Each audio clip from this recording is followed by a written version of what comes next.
Hi there everyone, it's Bren here and welcome back to my gardening channel. In this week's garden update it has a bit of an upcycle theme, so as well as showing you around the garden, the flowers that are in bloom, new areas that are planted up, I will be showing you some projects I've been working on using some of these materials I've been gathering over the years.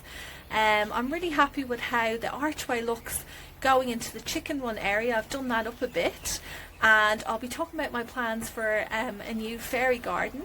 But in this week's video I'm actually going to make that bug insect hotel that I mentioned last week using an old CD holder that I had from years ago, filling it with materials from my garden and that I've foraged for, and I'm really happy with the results. I think you will enjoy watching me make that, so let's go and get straight into the video now. Still lots of leaves everywhere that I need to clear up. I've just been in the front garden, coming here around the side gate. I've been collecting these. These are from the agapanthus, the dried out flowers. And I'm going to head around this way now and go and make a start in the new bug hotel. I've been really busy this week going through my shed and taking out all these different items that I want to upcycle. Here's a few of them over there. But let's go over now and we'll have a look at the CD case that I was talking about that I'm going to upcycle. So here it is. It's much bigger than I remember it being. So I had mentioned last week that I was going to hang it up on this fence here. The only thing is the fence is so old as well. I'm not sure if it's going to support it, but I'll worry about that later.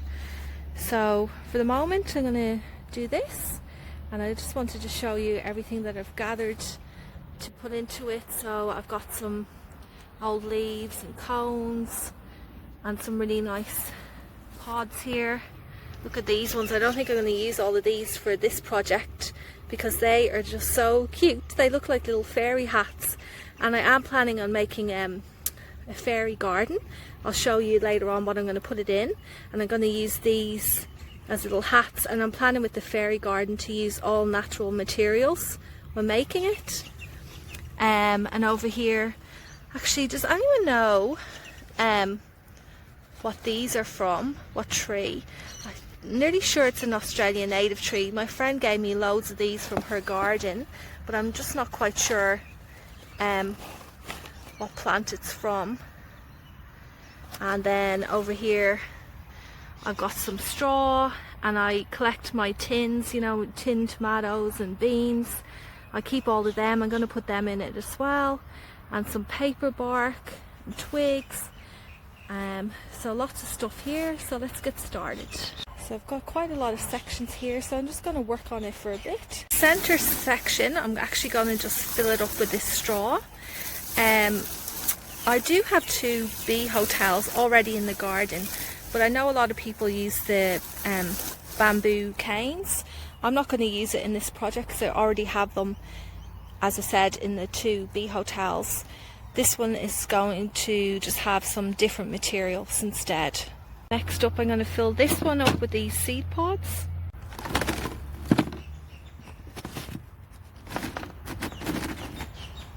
In the next section, what I might do is I'll put some of this paper bark in it, and then I'll put some of those tins that I had, and I'll chuck the tins in nice and cozy with all the paper bark around it, and inside the tins I might put some of those seed pods. Okay, so it's nearly finished. I just have one more tin to fill up, and I'm going to use these okra seed pods that I saved from summertime to fill that up. Show you, they look kind of neat, I think. And then I also love these ones. These are the seed pods from the scarlet runner beans, and look, when they dry out they kind of just like twist around, so I think they look really cool in here too. So in the next section I'm going to put in all of these. These are the agapantha seed heads. Push all them in and they fill that area out nicely.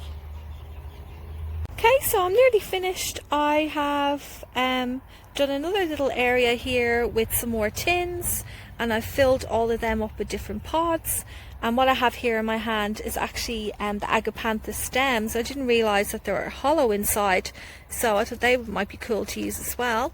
I'll pop them in here into one of these tins.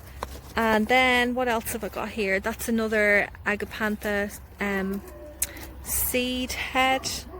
And there's some more of that paper bark and some more different mixture of different seeds, and I am going to use 2 of these in here. And as I said, I'll save the rest when I'm making my little fairies for my fairy garden. I'm quite pleased with how it turned out, and the very last thing to do now is to get some of this chicken wire that I have here, and I'm going to use it to cover the top. So I'm going to do that off camera, and I'll just make it nice and snug on top. Okay, so what I was thinking I might do now is I'll go and show you what else has been happening in the garden this week, and at the very end of the video I'll come back to this, the finished project of the bug hotel, to show you what it looks like.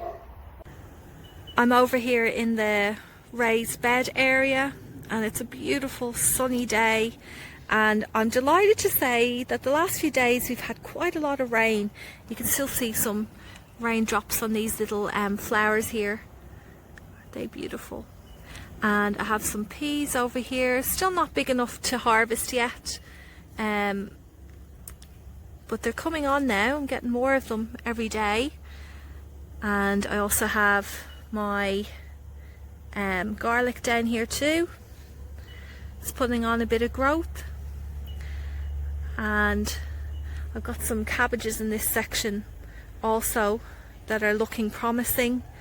And we did get a bit of a frost a few days ago, so I haven't actually seen any of the white caterpillar moths, whatever they're called. I get mixed up with their name all the time. So hopefully the frost has killed them off.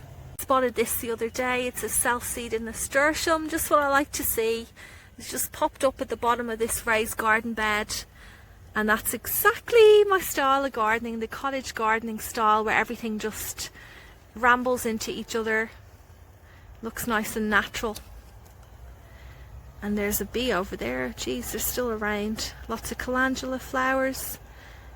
You can see all the rain that has fallen. You can see it shining there on top of the leaves. It's quite busy around here. I can see lots of little insects buzzing around. You know, over there in that section where I showed you all of the brassicas last week, the one in the centre is after snapping. I don't know what happened, but I don't think it's going to come back. I might try and replant it with another little seedling maybe. Okay, I have been busy doing a bit more upcycling with my trellises, so let me go and show you around the back of the garden, show you what I've been up to. Just before I do that, I want to show you the other bee hotels, the bee hotels that I mentioned earlier on. Here's one here. This one's in the raised veggie garden area, and I've got the other one over in here up on this fence, and you can see lots of my old man's beer just kind of like scattered all around the garden. And I have this lovely native tree here as well. It's in flower at the moment. And then underneath this bug hotel, I planted lots of calendulas. There's a scissors down there. I think it might have been from, I'm not sure, I might have left it the other day. They put on growth as well. And over near the orange tree, you might notice that I put up these 2 old rusty wheels as a bit of a garden feature. I'm not completely happy with how it's turned out. I think it needs a bit more detailing, so I'll be working on that. But look what else I've made. It's a bit mad looking. But I've made this what would you call it, like an archway. I've attached it to the archway. I haven't finished it yet, but what it consists of is these here. I showed you a good few weeks ago. I picked up a few of these for free. These are the covers of some fans. They sell fans so cheaply here, and they break down so quickly, like $15, and everyone runs out and gets them in summertime. But they just never last, and you always see them being thrown out. So I thought they would look really nice over this archway, And then these things here, I've stuck them together. I don't even know exactly what they're for their original purpose, but they were used in an office and I got them for free too, so I just stacked them up, and I will grow something up there over the summertime. And here's another little nice feature. I'm not sure if I mentioned before, but I was given a lot of garden plants and plant stands and ornaments from my husband's grandma, and we treasure them so much. And what I've done with this one is I've used these old pots that are gone all rusty, which is exactly what I like to see. And I put some primulas in there, so they'll look nice in springtime. These are like a hot pink flower, so I think they'll look really, really good against that rusty white.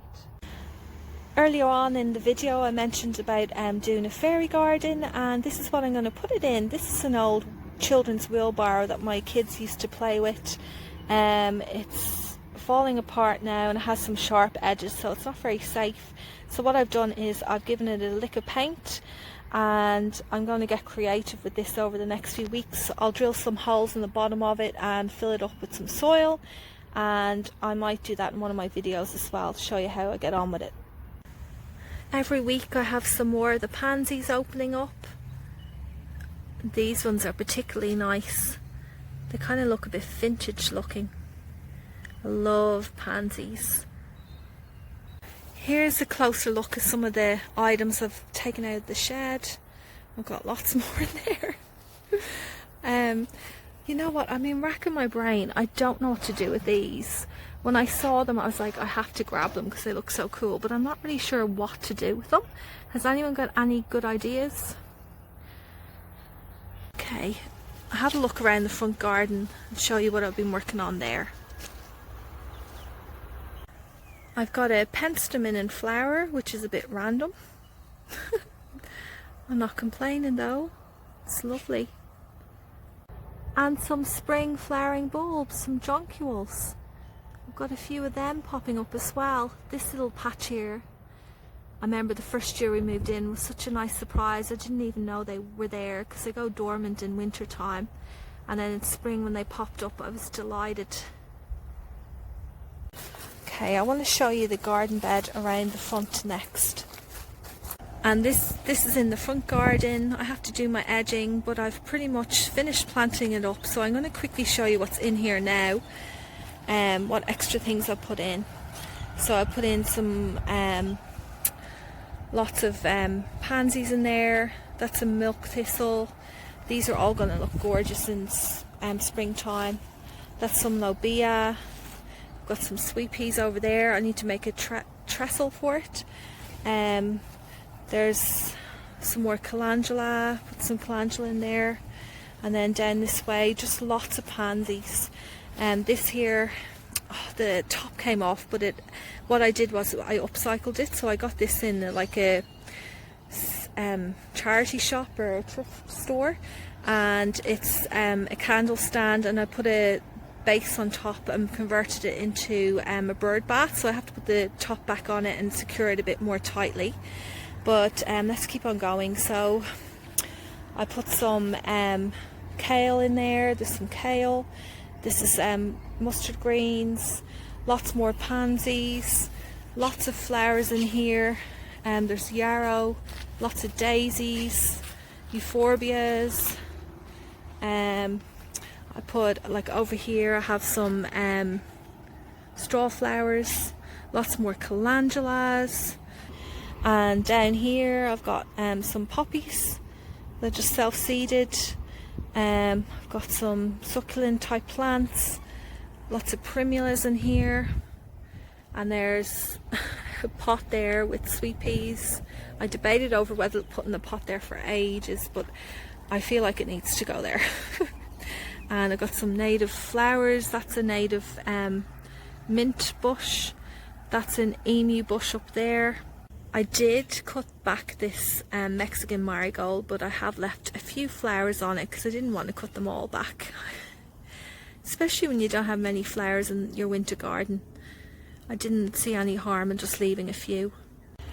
I've moved the bug insect hotel over here to this area. This is it finished off now. I think I'm pretty happy with how it's turned out. I did try and put it up on the fence, but it's way too heavy and I'm worried I will bring the fence down with it, so I'll have to figure out a plan B for next week. A couple of things I noticed when I researched about bug hotels is ideally you should be putting it on a north facing position, and it should be 1.5 meters off the ground in a sheltered area.